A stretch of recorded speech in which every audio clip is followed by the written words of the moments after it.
Hello there, Internet, and welcome back to the All Elite Ensemble review or post show, your weekly AEW post show discussion, soapbox, whatever you want to call it, because we do everything when it comes to this. But my name is Mikey El Jefe of BC Wrestle Pod. Of course, I am joined always by Mr. Beardito himself, Benny the Bear. And yeah, we were just here a couple days ago on Thursdays to talk about Grand Slam Mexico and a Collision. And now we're back to our regular schedule Tuesdays, and we got another Dynamite and Collision to talk about. We are officially 2 weeks out from Wembley's show. Yeah.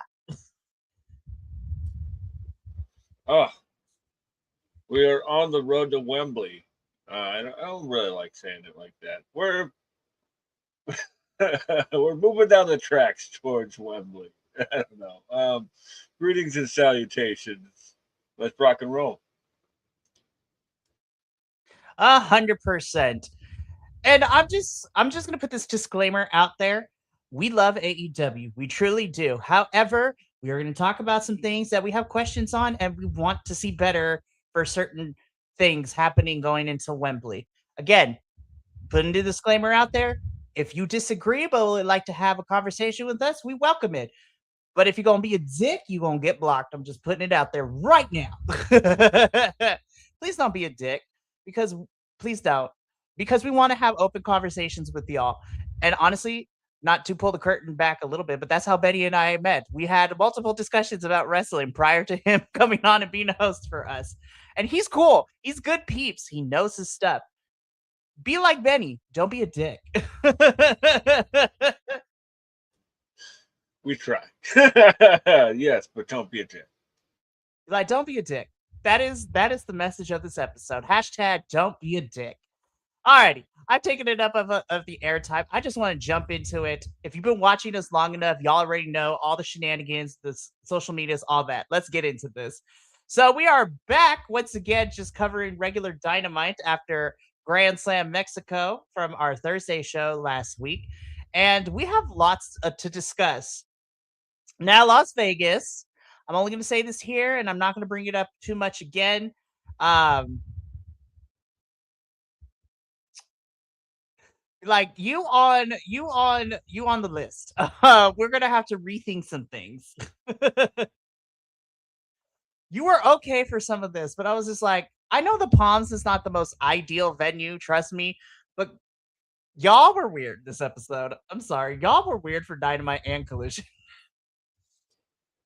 It's almost like the same thing we had in Vegas this past WrestleMania weekend, right? Like Hmm. all those shows at the Palm, like the TJPW, MLP, whatever, right? Those that all those crowds just sat on their hands, like Hmm. pretty much through the entire show, and so did this crowd.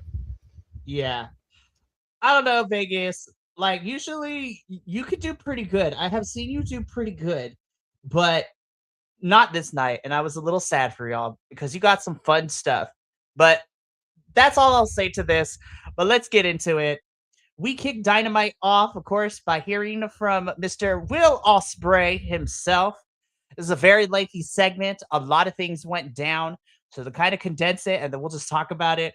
Ospreay cuts a promo, going into Wembley, talking about also, his Mexican street fight against Mark Davis.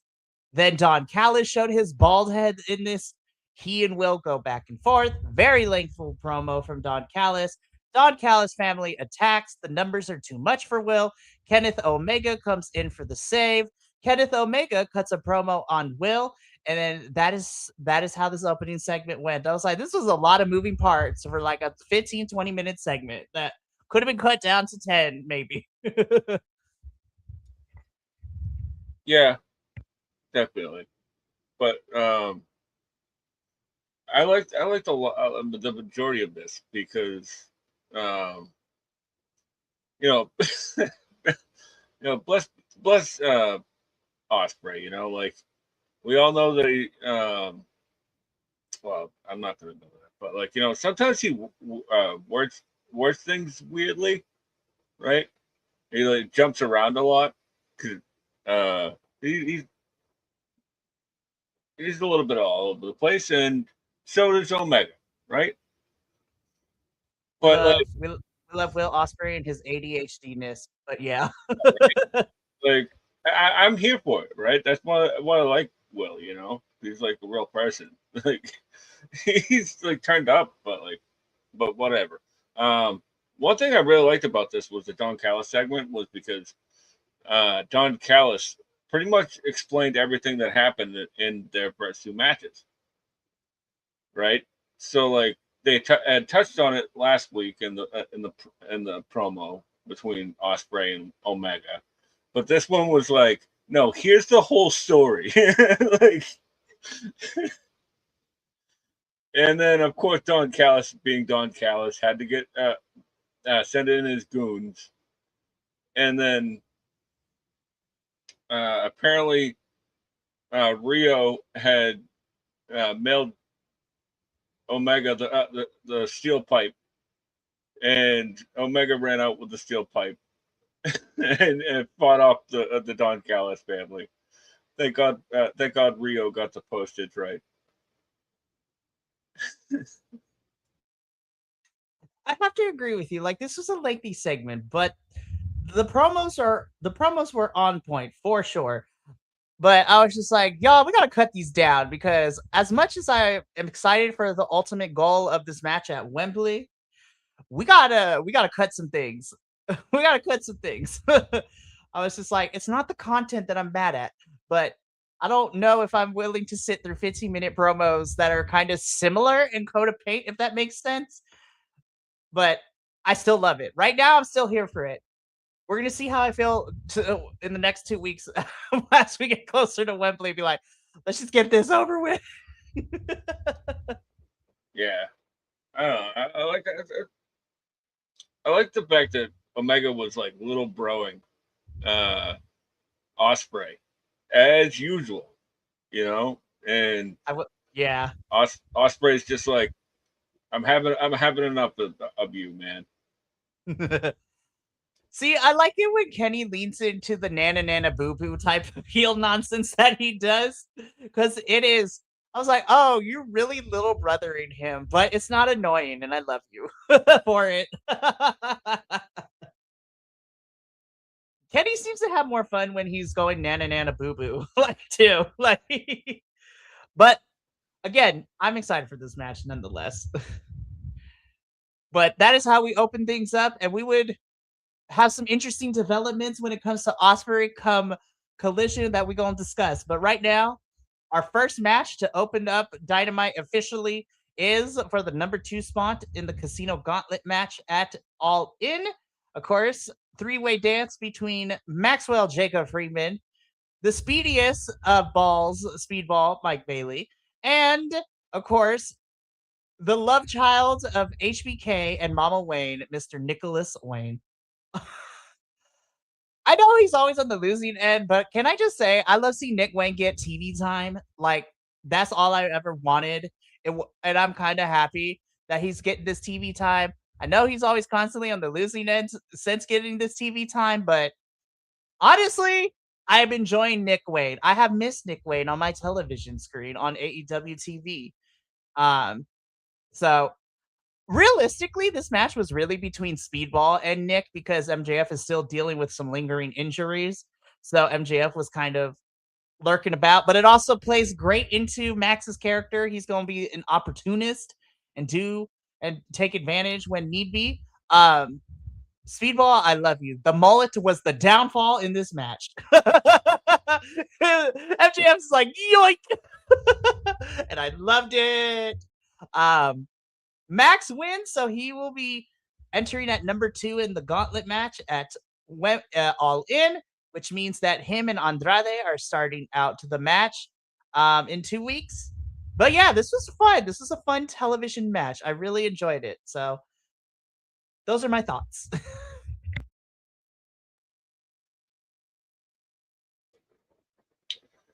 Yeah, this match was amazing. I was not a fan of MJF calling. I just want to get the bad stuff out of the way first, right? I was not a fan of MJF calling uh, Speedball and Nick Wayne twinks. We can use that word. You cannot use that for heat. I Fuck was like, off. listen, I for reals. I'm like, MJF, I understand you are a marginalized community with you and your Jewish heritage, but there are certain language that is only meant for us. We will gatekeep that from you. Damn it. And Yeah, and also he's using it like to get people to boo him. So like he's using it like not saying it in love, like "oh you twink," like he's being a bad guy while doing it. So fuck off with all that shit. But I digress. This was great. Otherwise than that, was it like Speedy doing like the shooting star press to break up the pin was absolutely amazing. Absolutely amazing. I really liked MJF like starting to teach Nick Wayne a few things. Like, no, you got to punch him in the stomach. Like it'll take all the wind out of him. And he's like, okay, you try. And like Speedy gets out of it eventually. Like I love this stuff, man. Like the more Nick Wayne gets to interact with somebody like MJF, the better. Because iron sharpens iron, and Nick Wayne's sort of a dick heel right now, so you don't get much more of a dick heel than MJF. So. So I would. It's weird to say Max do better, but I was just like, I don't know, but yeah, I don't Andrade and expect him MJF. to. Like, Yeah, it I got think me angry. that's what I. So. You said that. I was like, I'm not expecting him to, but come on, Max, just be like, Anyways, moving Also, on. like, Oops, sorry. that was it made my little Defy heart happy. Yeah, Seeing Nick Wayne in Speedball. seriously. I need Defy to come back already. I need them to hurry up and figure out what's going on because I want to see, like I said before, I want to see Marina kick all the ass. It's time. It's time. Anyways, Megan Bain and Lena Cross invade the Brawling Birds hideout. Disrespectful, just waste all that alcohol on the floor. Um, why are these promos not in front of each other? Like, why do we keep doing pre-tape and then fighting after one of them have a match? Spoiler alert for what's to come later, but like, let them talk in front of each other, or at least like have Renee mediate something, man. Like, ugh. I hate these stagey promos that they were doing with the Birds, and most of the time with I think that everybody's fine in their roles. I'm not saying anything about them, right? Like the talents are fantastic. It's just that like it feels stagey and like really cartoonishly camp. Like how would like you just brought a Union Jack in and like a hey, good evening. Diggs BTWW. Good evening. What? Like, what's up, new friendo? Happy to have you here. Anyways, you were saying, friend? Welcome in. And like I'm just saying that like it just seems a little stagey. You brought some Union Jack and like somebody made you a sign in probably Jack Perry's backyard. But like I like everybody involved. It just feels sort of stagnant. You know.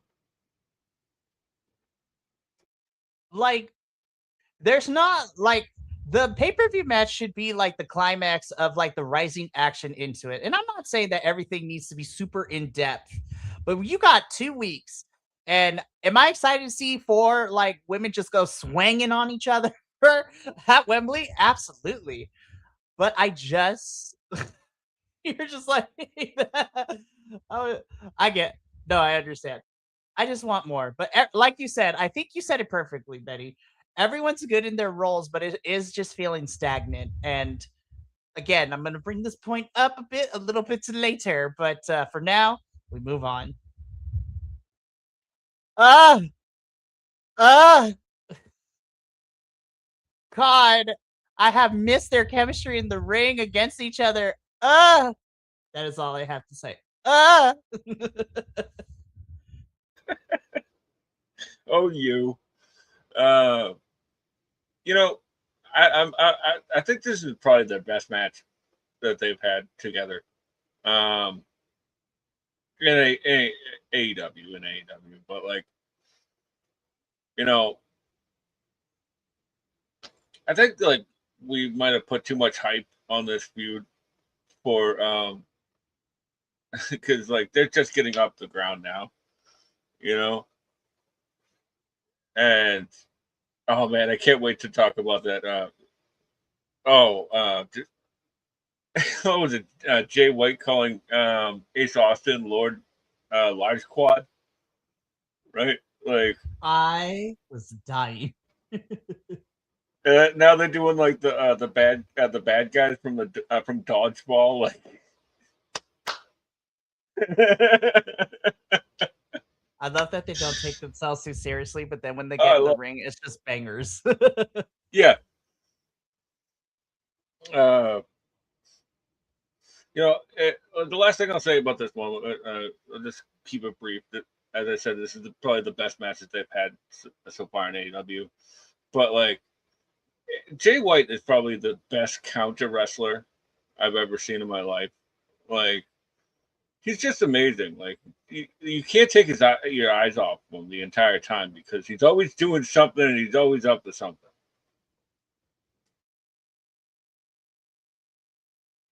You know what? I have to agree. Nobody counters like Jay White. It's always so much fun to watch him. Just like it's great stuff. Now, Jay wins. He's moving on to the next round of the Continental Cup. But really fun stuff here. Honestly, it was fun. After this match, we hear from the good, the bad, and El Guapo. So I love it. So we hear from our new trios champions. I'm gonna be honest, I didn't think that they would do it again, but Bandito is now Mr. Two Belts, ROH World Champion, and 1/3 of the trios champions. Um, it's really hard because, again, like I said last week for Grand Slam Mexico, I wanted the demand to get a little bit of longer run before we keep hot potatoing this title. But I'm not mad at Bandito and Brody King. Give them all the fun stuff. Give them all the good things because I love them. And I love you too, hangers. But here's the important bit. And I don't like to speculate rumors, but I need some crazy shit to happen at Wembley because we get the return of whose house? Swerve's house. So Swerve returns. Him and Nana kind of run down the trios champions. Swerve, I loved you. I've missed you. I'm mad that we didn't get another Spanish promo from Hangman. How dare you? No, I'm just kidding. um, very interesting stuff from Swerve as not forgot, but I was like, oh, right. That's right. Swerve has got kind of beef in history with all three of them. I was like, this is going to be somewhere. This is going to be interesting. So Swerve is going. This is leading into Swerve finding some folks. I feel like this could go one of two ways. It could be the worst kept secret, or it could be a complete actual, like, no pun intended, swerve of what is going to happen. But I'm like, I think it's like at least a given at this point. Ricochet and the Demand come out. Dare I say, I think this is like one of the better promos from Ricochet from him. From here, I was like, okay, it's different. I got you. And then of course Swerve had to undercut him by calling him a bitch. But we are gonna probably get a rematch, the Demand and the Good, the Bad, and the Guapo at either before Wembley, at Wembley, don't know. But Swerve is lurking around this too. So I'm like, all right, let's see what happens. Oh man, I'm looking forward to this. Like, it wasn't exact. It was all implied who it could be, so it was like left it open the chance. So, you know, us fans can fantasy book in our heads and then get mad when it doesn't happen. um, so like like one thing I really liked about this was that like when Swerve came out, like he was just like it's all about me essentially, and but like every person he talked to, like this camera shot was perfect. Like he was talking to Bandito, so Bandito was in the shot, and then uh, he was talking to Brody, and they backed up a little bit, so Brody was in the shot. So by the time that they got to Hangman, Hangman and it looks like Hangman and Swerve are like nose to nose, and a beautiful camera work here, beautiful stuff, man. Yeah, I agree with you. I'm very interested and I'm positively excited for what's to come down the line for everyone involved. So, please AEW, please don't mess this up. So, I will be cautiously optimistic because I want to give it a chance. That is how we're going to put it. Moving on. And then hold up, where my soapbox go real quick. Okay, so let me talk about this first, and then we'll discuss because I don't know if we'll be on the same page. We might have be a little bit different when it comes to approaches, but I got lots of feelings for this one. So Willow has a pre-tape interview backstage, talking about her match coming up against Mercedes. Mercedes did not forget that Willow pinned her in Mexico, and then Mercedes is essentially going to make Willow's life absolute hell. And just she's actually lost the plot and lost her shit and attacked Willow in this one. So I was just like, the spiral continues, and that part I actually kind of dig. Question. I kind of like, I don't want this doesn't need to be in front of the crowd, but like I don't know why our women's championship match for Wembley between your big babyface champion and probably one of the better, I don't want to say better, like one of like at least my top 10 women's wrestlers working across the world right now. Like, this is where my soapbox comes in. I want this match to be treated with such gravitas. And I love both Mercedes and I love Willow. They're both amazing. And I'm excited to see two black women at Wembley in the women's AEW Women's World Championship match. Like, it's going to be a banger. Absolutely. But because of that, why are we not treating this story and this feud with more grandioseness to it, if that's even a word, an accurate word to use? What, like, I don't it frustrates me because this is the same template that we use to build up most of our women's championship matches. And for this one, I want something different. I do appreciate the ferocity from Mercedes, but why does it gotta be in a pre-tape? Like,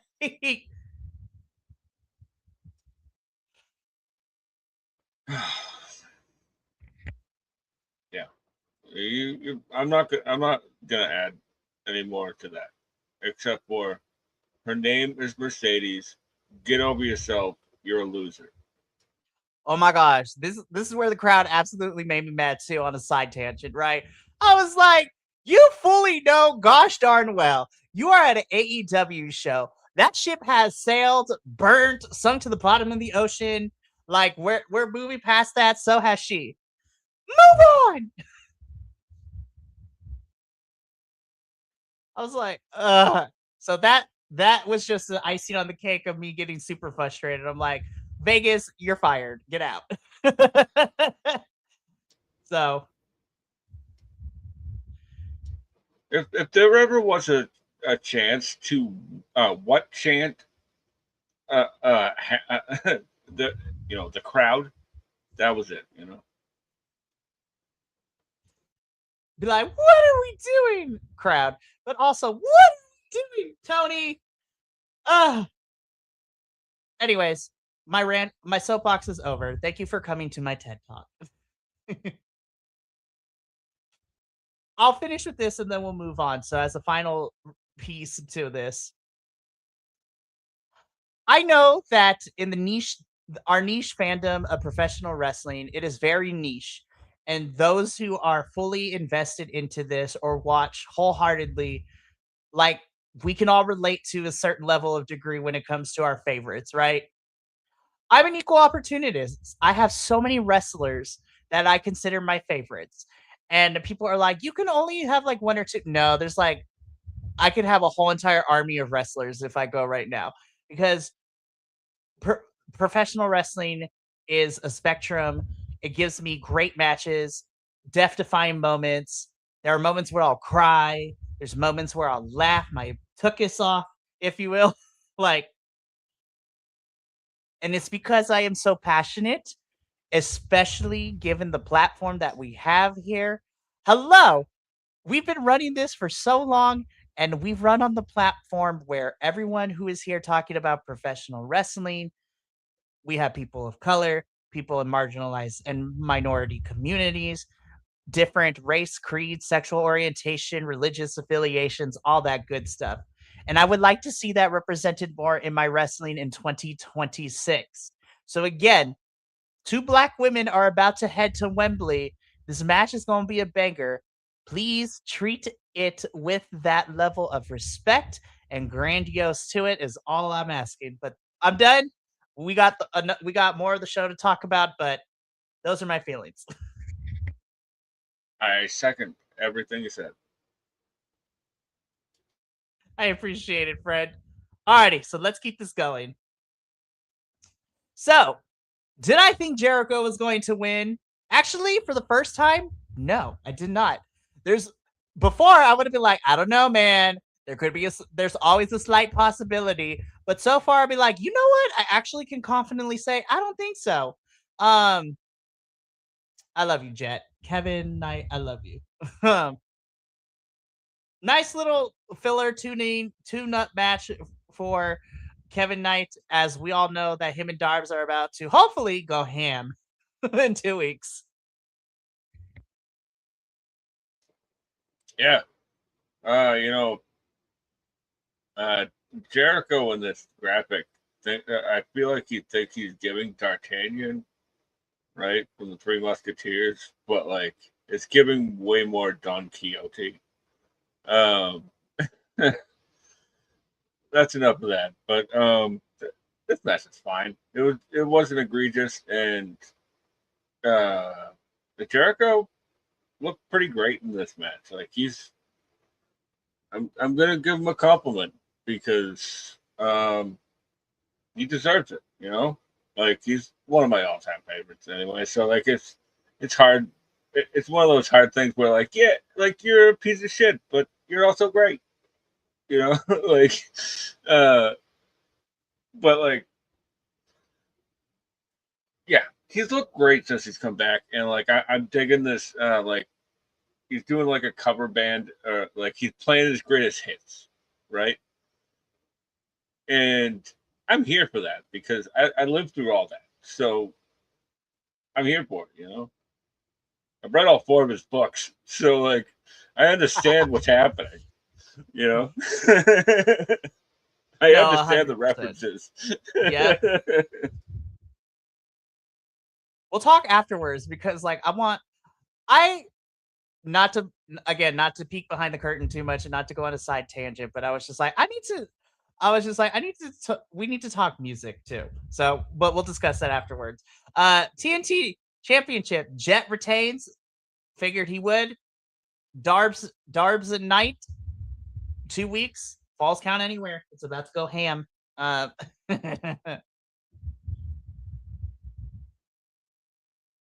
I love Viva. I love our, you know, for politically correct terms, I'm gonna say any form of Pacific Islander, Asian, like all the cultures of Eastern Asia, because I don't want to mistype her.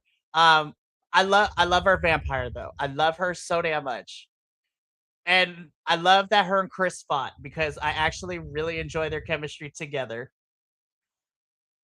We're I'm not going to get back on the soapbox for so long again, but between what's going on with Willow and Mercedes and how we are hodgepodging the TBS championship scene right now, I'm like, I got questions, Tony.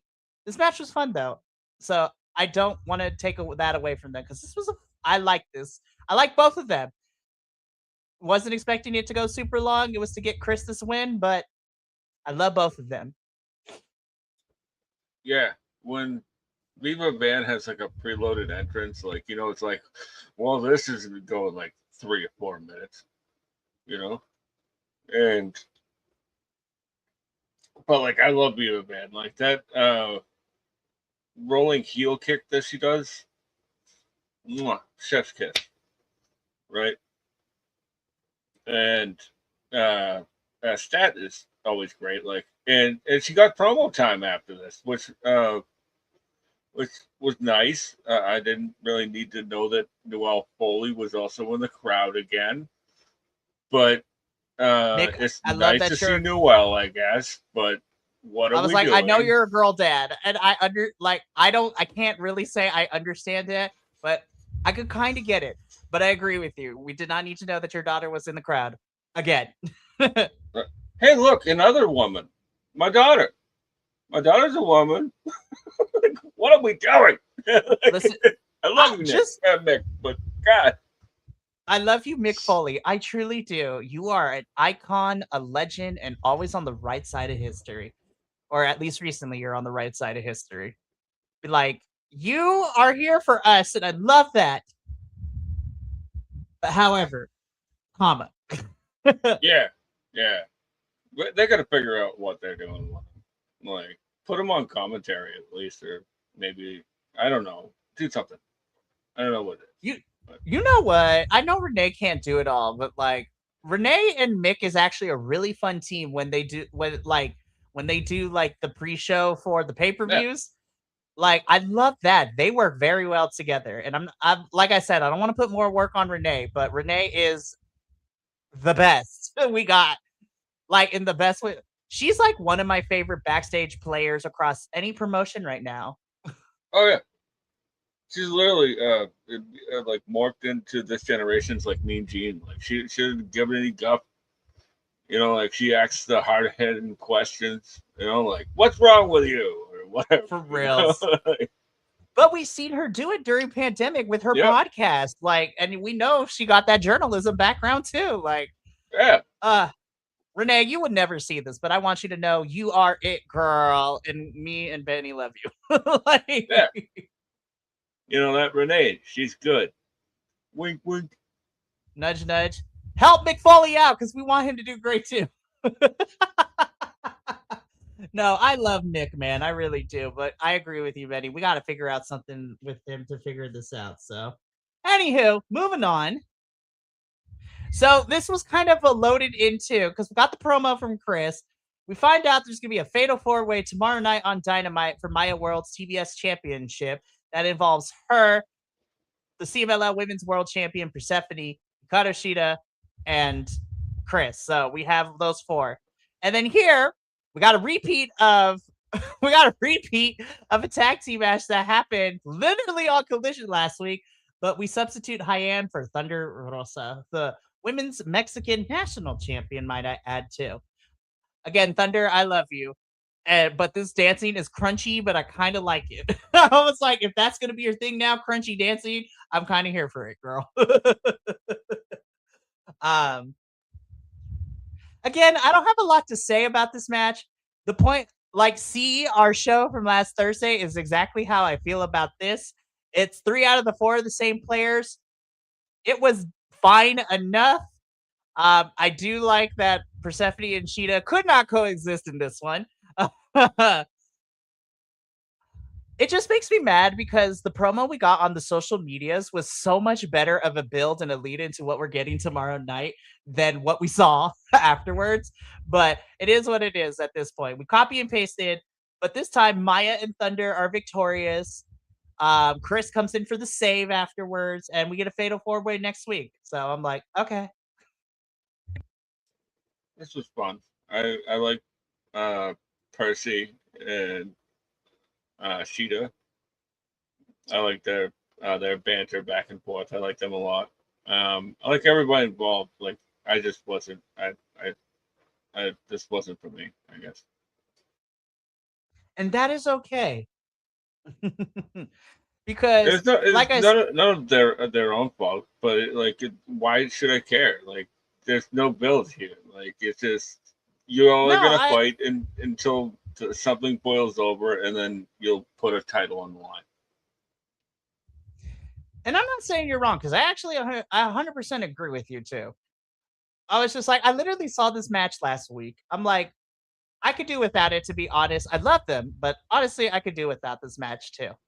I'm like, Also, like, we don't usually do can they coexist tag teams, right? Like, in AEW, like, and why do we do it for the women? Like, everybody's so boiled down to like their basic, uh, like tactics, their basic characters right now. Like who outside of like Maya winning the TBS title, who is she? Like and I mean that nicely, you know. no, Like I 100%. So, because, and here's the thing, right? And we kind of talked about this leading into Redemption, and like even the Owen Hart too.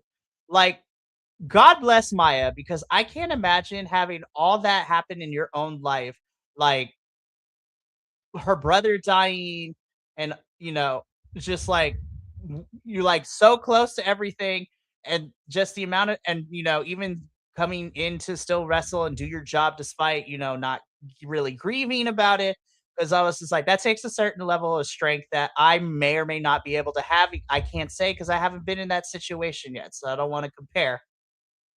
But I got frustrated with the way that they kept presenting Maya, because in a weird way, they kind of not glorified, and Benny, maybe you can help me with the correct word, but that's all they talked about during the Owen, and even going into Redemption too with her TBS championship match. I was like, this girl has been through a lot. I was just like, yes, she has. And I don't want to diminish that tragedy, because losing someone in the immediate family is awful. And I can't imagine the amount of pain and heartbreak that entails. But when that is all you make, when that is the only talking point that you make for Maya, talk about how she's a student of Athena. She's been wrestling at her school for 3 years. She's, had matches against the XYZ person on the indies. Like, she's young. These are who her inspirations are. They have kind of they have like tragedized, and that's not a word, but they used Maya's tragic situation as a baseline for her story, and they gave her nothing else. You have to balance it out, because I love Maya. I want to see her continue to grow and do great things. But to me, I want her to be more than the her brother died, you know, character. Like, I want to be like, she's Athena's student. She's resilient.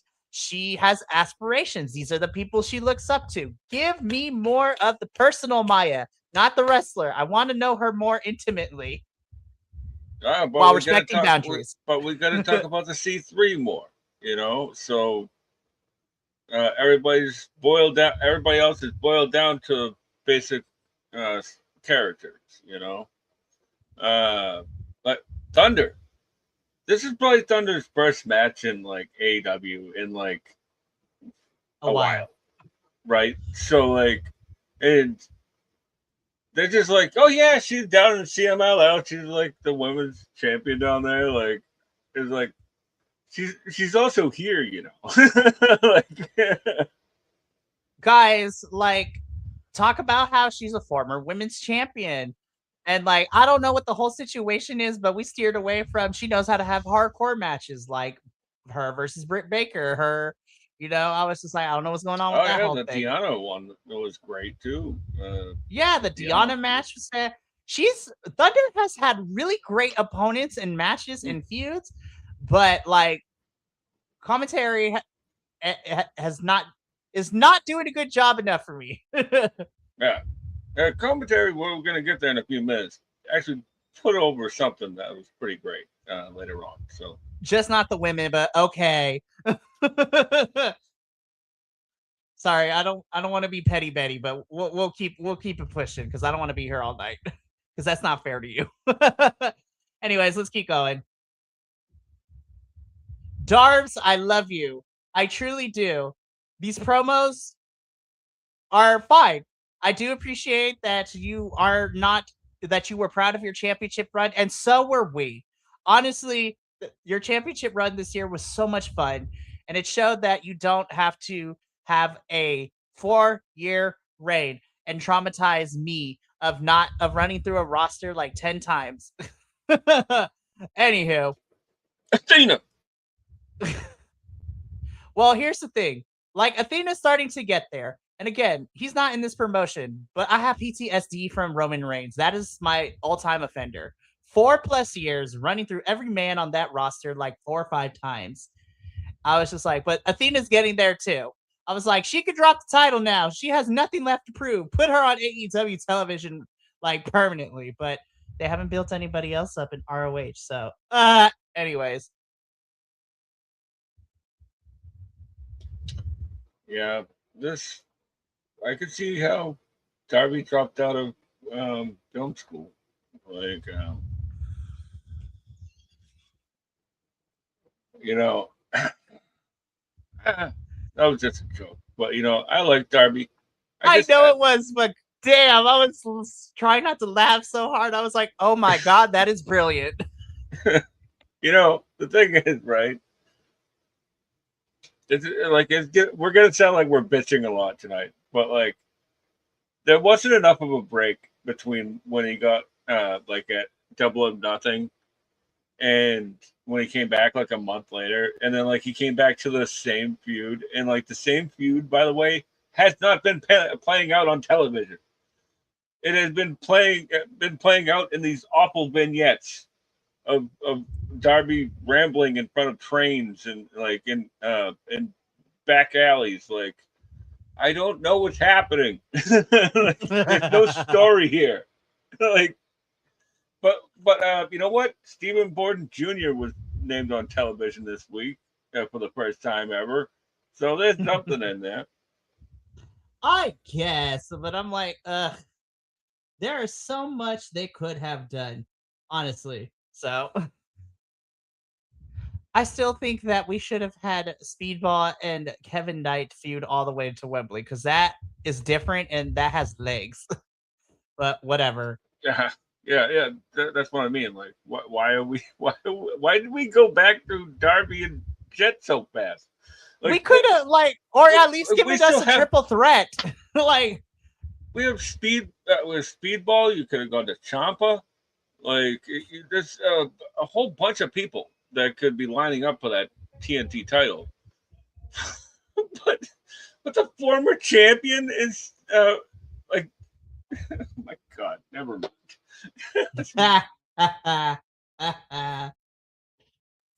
Oh my goodness. Darbs, we're going to come back to you on Collision too, but we're not going to spend too much time on you when we get to Collision too. Moving on. The girls are fighting.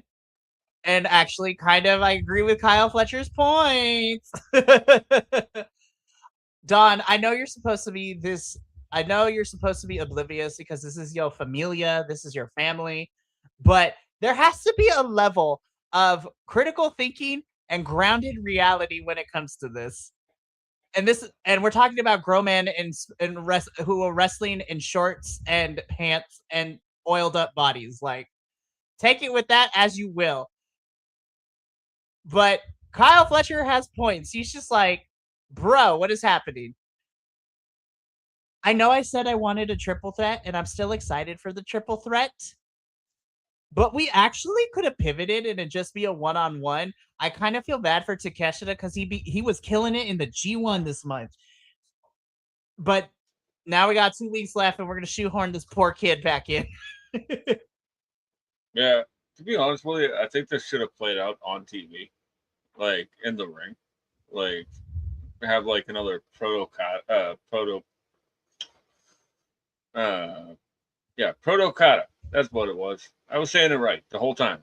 Have another like Proto Okada match where like they break down, right? And then like have like Takeshita on the other side, and then like do all this other stuff. Like it doesn't like this was really lazy booking. Like you're gonna be facing Takeshita, and guess what? You're also gonna be facing Okada, and it's like okay, yeah, we all figured that, but you could have let it play out a little bit more. Like the G1's over, you could have waited a week. Like, bro, what are we doing? But you know what? I don't book it, so whatever. But I yeah, know. I love Cheeky Okada in this. Not to get down on all Oh of my it, god. like it was so great. Like, man, I love this version of Okada. Like he's just so great, man. Like we know he's gonna turn it out at the pay per view, right? Mm-hmm. And like just let him be a character on television. Like Seriously. what Well, no, and it's not even complaining, Benny, because like this goes with everything.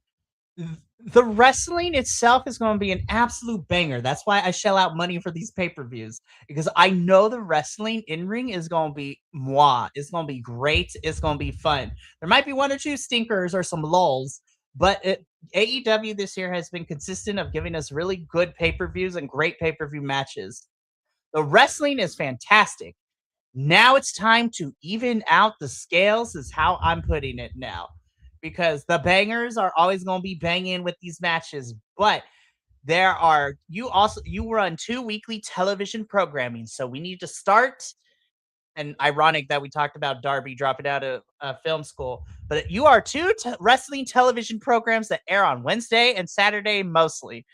You need to start investing into what that product looks like on the TV screen, from character development to storytelling. Backstage stuff needs to be set up more properly.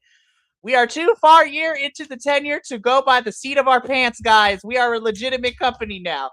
I'm not saying that you need to be a corporate about it, but like we got to start balancing out the scales. Okay, wrestling's fantastic. You also have a television show that airs twice a week with Dynamite and Collision. We got to start investing in that. Is all I'll say. Yeah. Moving on.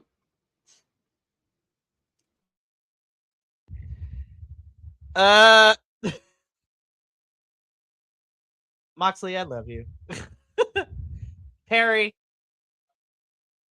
you know what? I'll give you this. Like you actually put to you went. Moxley gave you belt to ass, but you did the work this week. So I'm gonna give you one of these, Perry. Usually I can love you or leave you, but I'm gonna give you this week because you put in the work and you were bloodied and belt to ass this whole match. Like best match you ever had in your career in this company. And Moxley, yes. Yeah. I think if this match was, if it was Jack Perry versus anybody else in this tournament, I don't think it would have been this good. Like Mox really carried him in this one. Like, I'm not saying that he didn't, pick up his pace, pick up his end of the deal, right? Because it was a great performance by Jack Perry at Jack Perry's level. Like he's just not on Mox's level. I'm sorry, he's just not. He got a lot of work to put in. Like you got a lot of work to put in. But yeah, Moxley. And moving on. That was Dynamite. So let's get into Collision, which was also taped in Vegas. So I already said my piece about this crowd. Let's keep going because I also have questions. This crowd got crappier as it went along. I was so pissed. 4 hours. Yeah. I was pissed at this crowd, but that's all. I'm done talking about the Vegas crowd, but not really. But also, I'm gonna try my best, but no promises. AEW World Trios Championship. The Good, the Bad, and El Guapo versus the Lethal Twist. I was just like, okay. I was like, I'm not mad. I really love this match. Like I was a really big fan I of did this. too. I actually like I had zero expectations for it because like it's like well who's gonna win, you know? But like uh they made me forget that a few times, you know? And that's the magic trick. That is professional wrestling. And the the the swirl, I was calling the twist. The swirl, like they're really gelling right now. Like it is unfair that like this, like it's like the ROH tag division is gunked up, the AEW tag division is gunked up because these guys would be putting on bangers. Mm-hmm. But you know, I guess you're gonna have to watch MLP for that. Yeah. So I'm like, rude. Anyways, so the good, the bad, and the guapo win the championships. Ricochet comes out, and then a beatdown of Brody King, and well, everybody gets beat down in this match afterwards. So it's just like par for the course, not entirely insane. Um, but yeah, moving on. Uh, I knew it was coming. I knew it. I was like, why you gotta do me like that, Tony? Why are we putting the besties against each other in the first round? Um, you know what? I have to say, I love Kyle is non-serious half the time. Kyle O'Reilly doesn't take himself seriously, and I love it. But damn it, Kyle, there may or may not have been at least one or two tears because you got personal here. And I was like, that you have a lot of respect for Roddy. And then, you know, you guys are facing each other tonight and just gushing over your bestie. And then Roddy says that he expects Kyle to bring it and give it 100%. I'm like, my heart. Why are we doing this in the first round? Yeah, I've watched this match for like 15 years, so let's do it, man.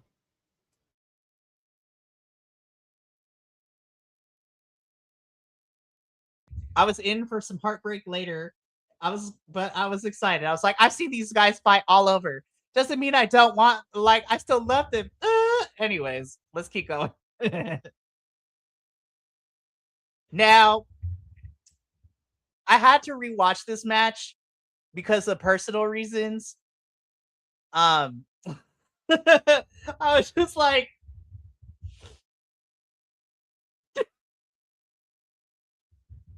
the vapors. That is the politically correct term we gonna use because we get demonetized and thrown off YouTube if I actually said what I was feeling. Um, it had my full attention, is what I will say. Anywho, God, these two rule. I love these two. Yeah, this was you know this was actually better than I expected. Like I only because I don't think Brian the weight that Brian Cage has put on in his off time, like it really slowed him down. I Mm. feel like, and he's never like an explosive type guy, anyways. Like he was always just like he's just really agile type big man that can do agile things. Mhm. But like he's sort of lumbering anyway, so it sort of worked for him, you know. But I still like Brian Cage. He's a great guy, you know. A great wrestler. Uh, what can I say about Hedge? Except for if what is that meme? Right? Like if your girl uh right? I don't know. I got a crush on him. Let's do this thing. That's true. Echiseto wins. He is moving on to the next round, which I'm not mad at. So, good stuff. Second verse, same as the first on Dynamite. Moving on. Oh, but now he's in a part of a train. Don't care. Now this I care about though.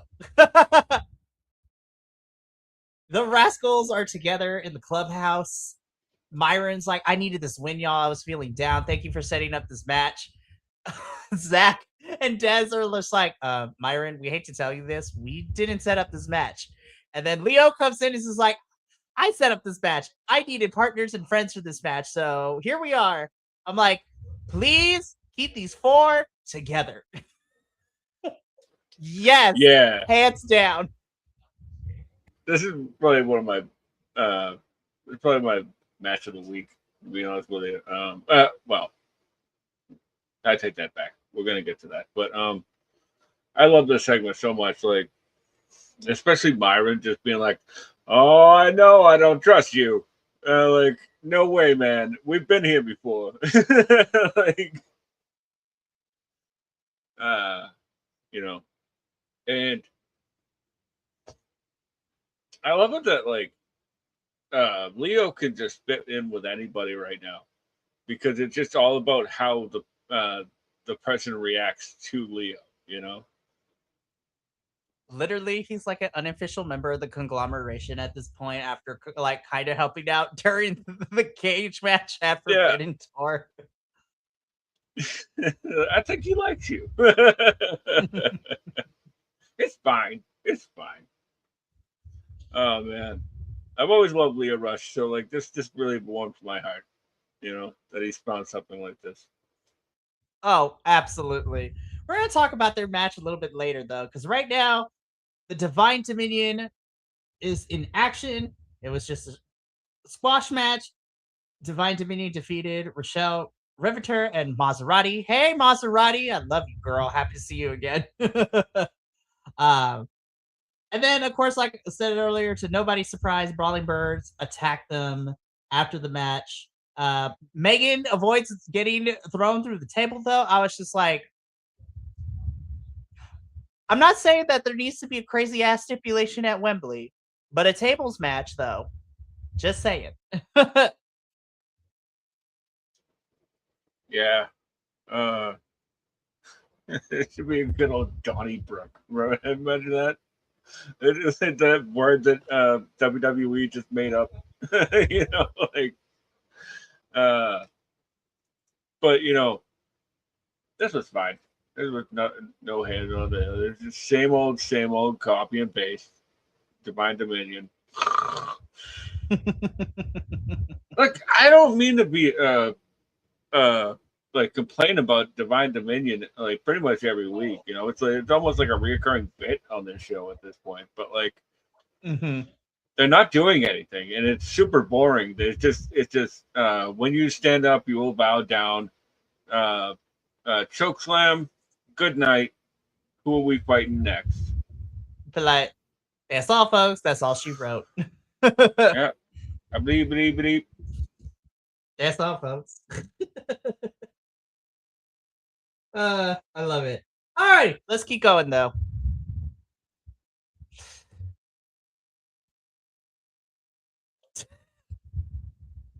Oh, in an alternate timeline. And in this one too. Man, we got some unbelievable technical wrestling this entire weekend. You know, like between this and then Kyle and Roddy, and then like Yuya Uemura and Roihei Oiwa. Oh my god, man! The Techers were eating good this weekend.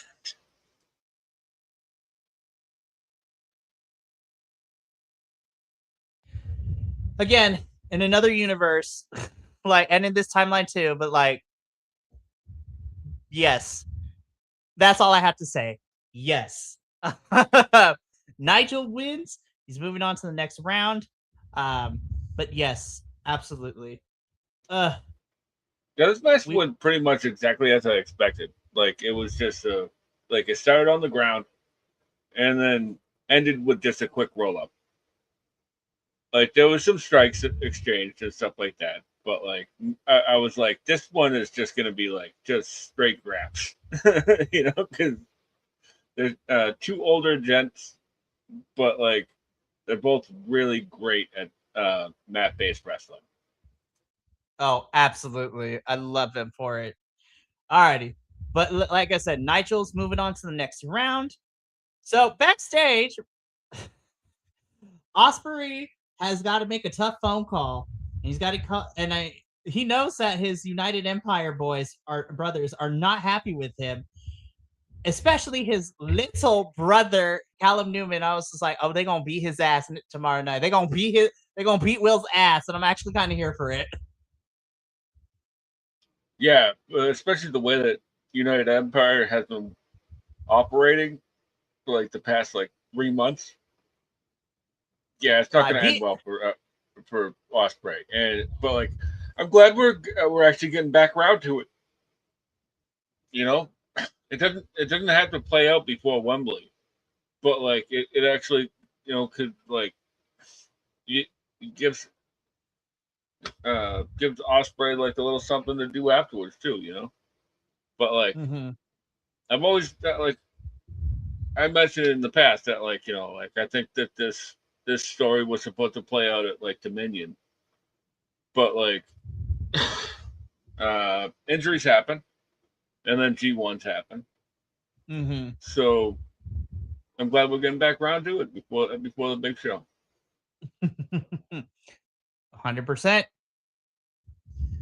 The Rascals and Leo Rush win, and Tony keep these four boys together. Or at least keep them in orbit.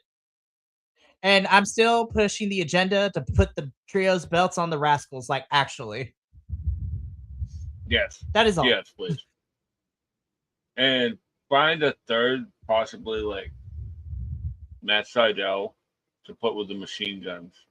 Like, oh, that's a recipe that's about to absolutely bang. Yeah. I'm sorry, Skyflight just ain't working. Like it's just not working.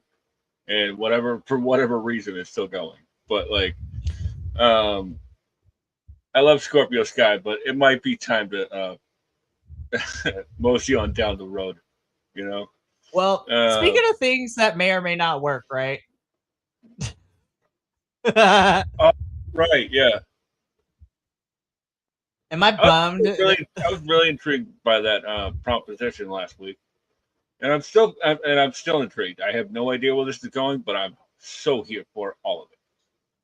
Please let it lead to something, because I was like, boys, why are we leaving? Why? No, don't go. But I will say though, because usually when people leave, I'm like, damn it, does that mean we're gonna see them lose? But no, they did not lose their match. I was like, okay, we good. Like, but then again, I was just like, when I saw their opponents, I was like, they should be fine. Yeah. Follow up. That is all I need. I'm hoping that it leads. This is just me fantasy booking wildly, but I hope it leads to Shelton versus Lee Moriarty. So let's keep going. Zeta, girl, love you downs. But this goes back to what I was saying earlier in the show. I was just like, this match was made because Zeta has said she lost all respect for Mercedes. I'm like, girlfriend, what? I was like, what? To borrow a phrase, lazy booking.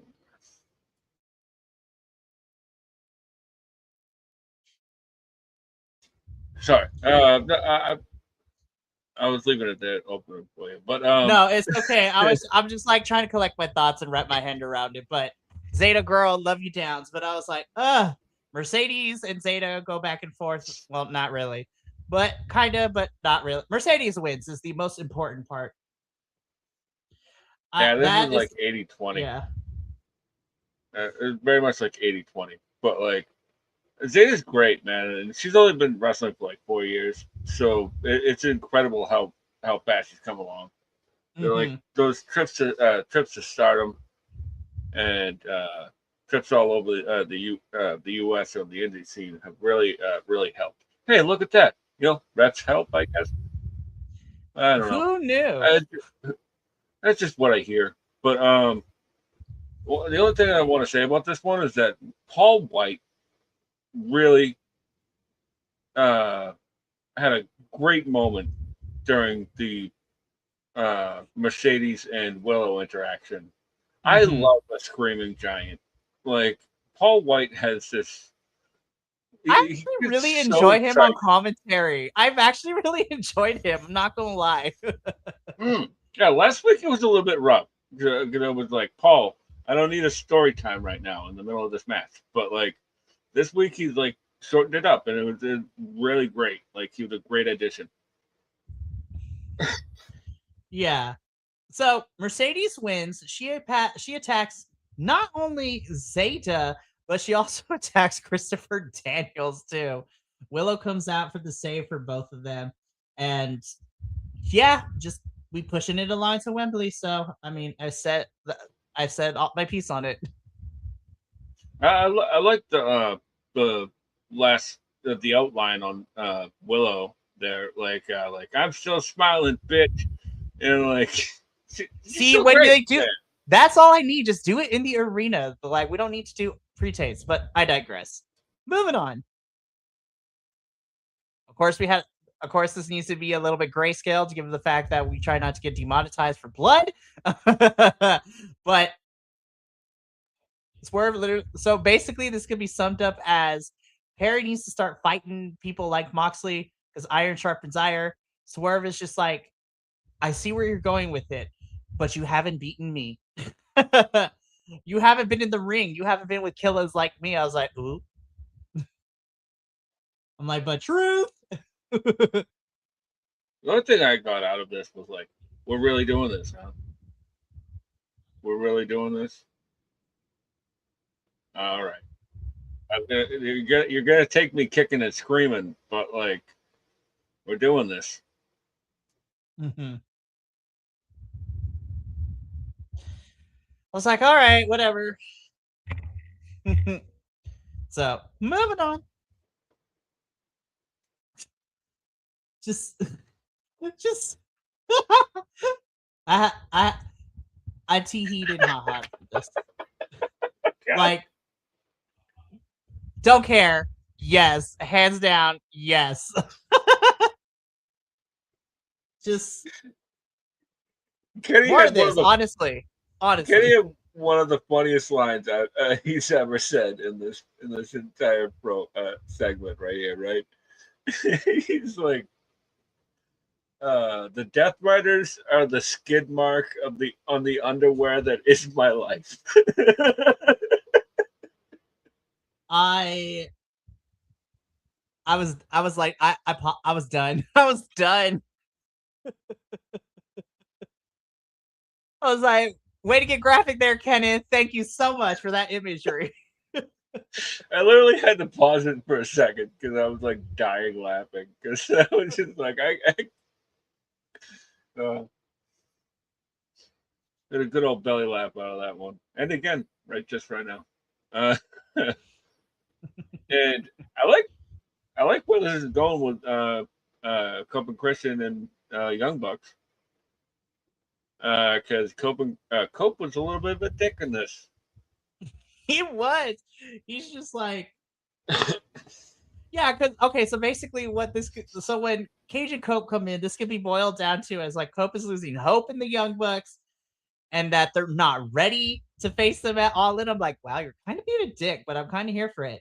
Matt tells our champs that they're old and are old enough to be their father. Christian says, how do we know we're not? And Christian leaves and tells Cope, let him know when you're done trusting them. Like, plot development, folks. Plot development.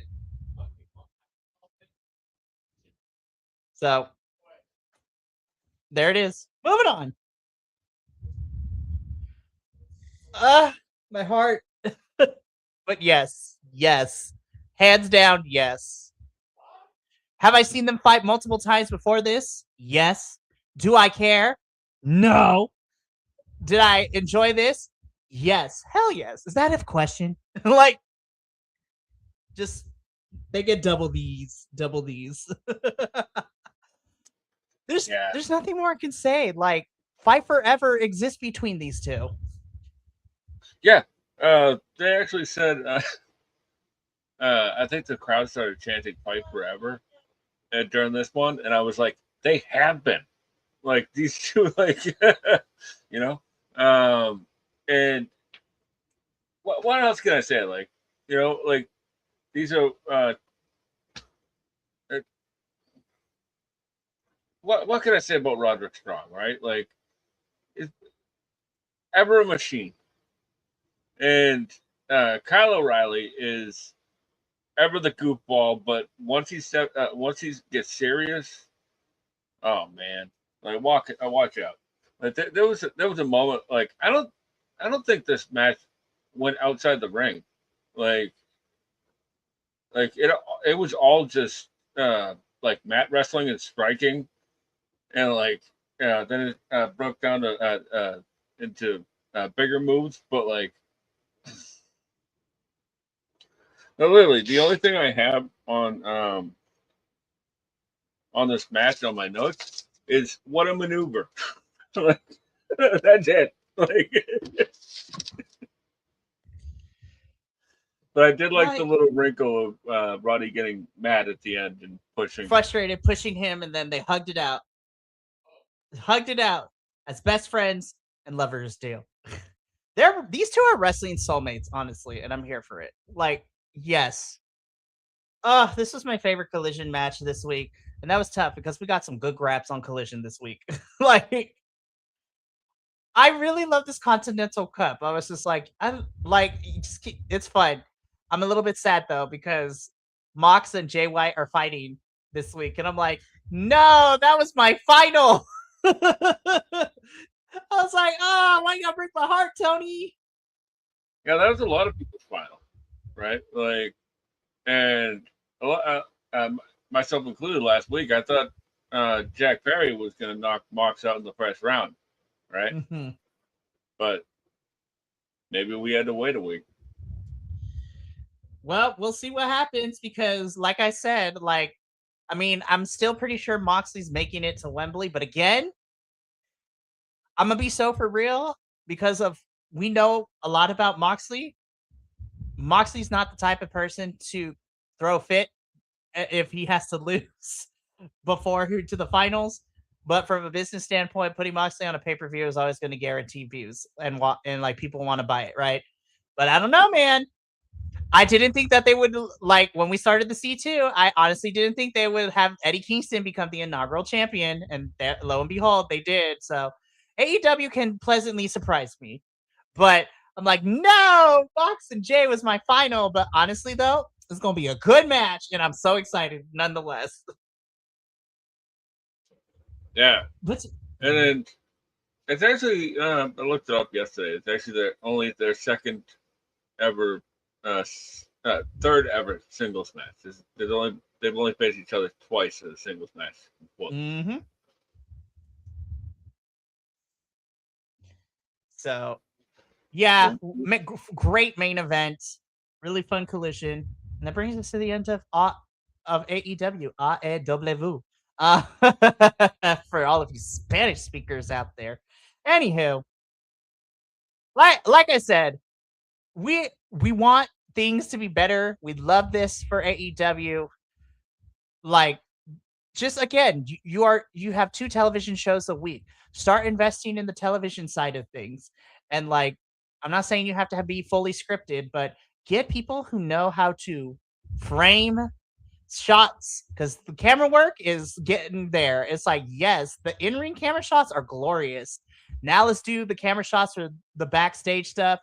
And like, if you got to set up some things, please do. Like, let's consult some people who are working in TV to help you. That's all I want. And then if y'all invest in that, like, honestly, the world's your oyster, as the kids say, I guess. Like, but still some really good stuff. Again, in-ring is always going to be great. But now let's start polishing some things up so we can go from diamond in the rough to a nice little pearl. If I guess I don't know my jewelry, you guys. I'm a horrible gay. Anywho, Coco Chanel would be mad at me. Anyways, but that's it for AEW this week. We got a Dynamite and Collision happening this week. We'll be back next Tuesday to talk all about it. So yeah, as always, I'd like to thank Benny for being here. I appreciate him. I loves him, and he is my right hand man in all things AEW. So, but we still got lots of things coming to you this week. Tomorrow night we got NXT and CMLL, and then Friday we have TNA, where we will be doing our predictions for TNA Lockdown, as that is happening this weekend. Guys, we are inching ever so closely to freaking All in Wembley. So on the AEW side of things, though, next Tuesday will be technically our go home show, because then that weekend will be All In, which is insane that we're almost there, Benny. We're almost there. Next Tuesday will be the go home show, which means we'll be doing predictions for All In. But yeah, it's going to be fantastic. I am so excited. It's going to be some good stuff all the way around. It's going to be so much fun. But we got to get out of here. Thank you so much for tuning in to our AEW post show. You know where to find us. From all of us here at BC Wrestle Pod to you at home, remember, take care of yourself, love one another, stay biconic, and more importantly than anything, you always deserve to finish your story. We'll catch you next week for our go home edition of AEW. But until then, sayonara, adios, and until next time, peace.